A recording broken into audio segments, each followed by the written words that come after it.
Halo, perkenalkan, aku Albert Maslin Julius Situmorang dengan NIM 2510611160. Jadi pada kesempatan kali ini, aku ingin menjelaskan mengenai konsep hukum waris adat dalam sukuku sendiri, di mana aku sendiri merupakan suku Batak, tepatnya Batak Toba, yang merupakan suku yang berbasis di Sumatera Utara. Jadi pada kesempatan kali ini, aku ingin menjelaskan mengenai konsep hukum waris adat dari suku Batak, yang akan aku awali dengan definisinya terlebih dahulu. Jika kita bicara tentang hukum waris adat, yang pasti kita lihat kata kuncinya adalah waris dan juga adat. Jadi sistem atau hukum waris adat ini merupakan hukum yang mengatur mekanisme pewarisan secara kekeluargaan ataupun secara turun-temurun yang memang dibasiskan kepada masyarakat adat setempat. Seperti yang kita tahu bahwa masyarakat adat itu mempunyai semacam kemampuan ataupun juga memiliki seperangkat norma-norma ataupun aturan hukum yang memang mereka buat sendiri untuk masyarakat adat di situ juga.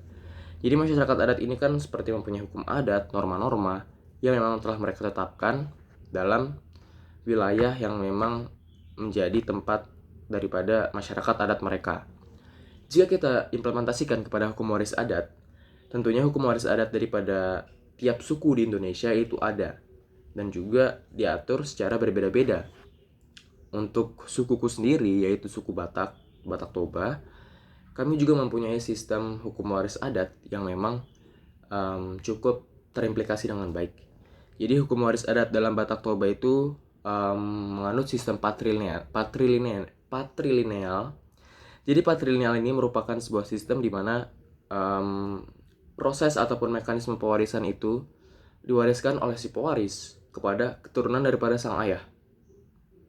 Keturunan daripada sang ayah ini yang dimaksud adalah keturunan daripada sang ayah yang laki-laki.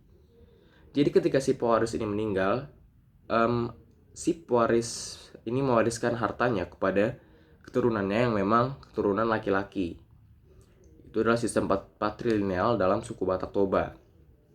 Jadi si anak laki-laki ini akan mendapatkan warisan berupa warisan secara finansial ataupun secara penghasilan sebagaimana warisan pada umumnya. Lalu untuk privilege yang bisa didapatkan oleh si ahli waris ini adalah ia mendapatkan warisan harta pusaka. Dalam suku Batak Toba, harta warisan pusaka itu merupakan warisan yang bersifat sakral dalam adat Batak. Kita bisa bilang contohnya itu seperti rumah-rumah adat, lalu juga ada pakaian adat, kayak ulos maupun yang lain-lain. Lalu juga bisa diwariskan seperti senjata tradisional, ataupun juga upacara-upacara adat tersendirilah yang memang bersifat sakral dalam hukum adat Batak. Lalu untuk pertanyaan seperti apakah anak perempuan di dalam suku atau keluarga Batak tidak mendapatkan warisan? Jawabannya mereka tetap mendapatkan warisan.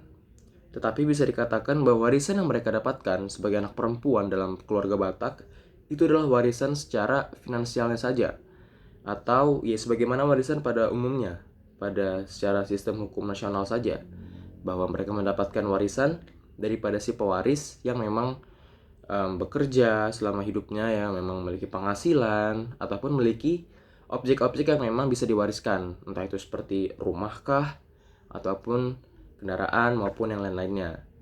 Dan oleh karena itu sistem patrilineal dalam suku Batak Toba ini juga tidak serta-merta menjadi sistem yang berdiri sendiri, karena kita juga menganut prinsip Dalihan Tolu.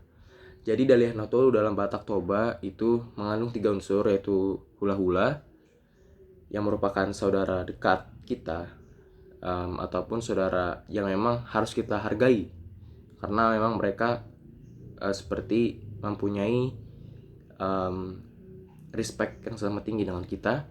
Lalu juga ada dongan tubuh. Dongan tubuh itu adalah saudara semarga yang memang kita anggap sebagai saudara kandung karena memiliki marga yang sama dengan kita.